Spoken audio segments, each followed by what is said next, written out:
বর্তমানে পাকিস্তান এক ভয়াবহ বন্যা বিপর্যয়ের মধ্য দিয়ে যাচ্ছে। উত্তরাঞ্চলের পাহাড়ি অঞ্চল, বিশেষ করে বান্নু আর খাইবার পাখতুনখোয়া প্রদেশে হঠাৎ মেঘভাঙ্গা বৃষ্টি আর পাহাড়ি ঢলের স্রোতে গোটা গ্রাম মুহূর্তেই মাটির সঙ্গে মিশে গেছে। শত শত মানুষ চোখের সামনে ডুবে মারা গেছে। অনেক বাবা মা কাঁদতে কাঁদতে সন্তানকে বাঁচানোর শেষ চেষ্টা করেও পারেনি। অসংখ্য ঘরবাড়ি এখন কাদার নিচে চাপা পড়ে আছে। রাস্তাঘাট ভেঙে গেছে, যোগাযোগ বিচ্ছিন্ন। বহু মানুষ এখনো নিখোঁজ। চারিদিকে শুধু কান্নার শব্দ, আহাজারি আর মরা দেহের গন্ধ। ক্ষুধার্ত শিশুদের শুধু কান্না আর শুকনো ঠোঁটের চাওয়া, আম্মা একটু পানি দাও। কিন্তু সেই পানিটাও এখন বিষের মতো দূষিত হয়ে গেছে। বৃদ্ধ বাবা মা নাতি নাতনির মরাদেহ বুকে নিয়ে ফুপিয়ে কাঁদছেন, আল্লাহ আর কত নেও।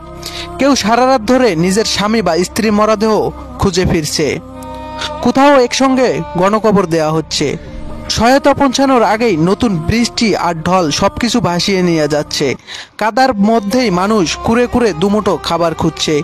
এই বন্যা কেবল পানি নয়, এটা সমস্ত মানুষের দীর্ঘশ্বাস, কান্না আর মৃত্যুর আর্তনাদ নিয়ে এসেছে। আল্লাহ যেন এই ভয়াবহ বিপর্যয় ক্ষতিগ্রস্ত সকল মানুষকে সহায়তা করেন। আমরা যারা এখনো বেঁচে আছি, নিরাপদে আছি, অত্যন্ত একবার গভীরভাবে দোয়া করি তাদের জন্য, যারা আজ সন্তান হারিয়ে ক্লান্ত চোখে আল্লাহর করুণ প্রার্থনা করছে। হে আল্লাহ, তুমি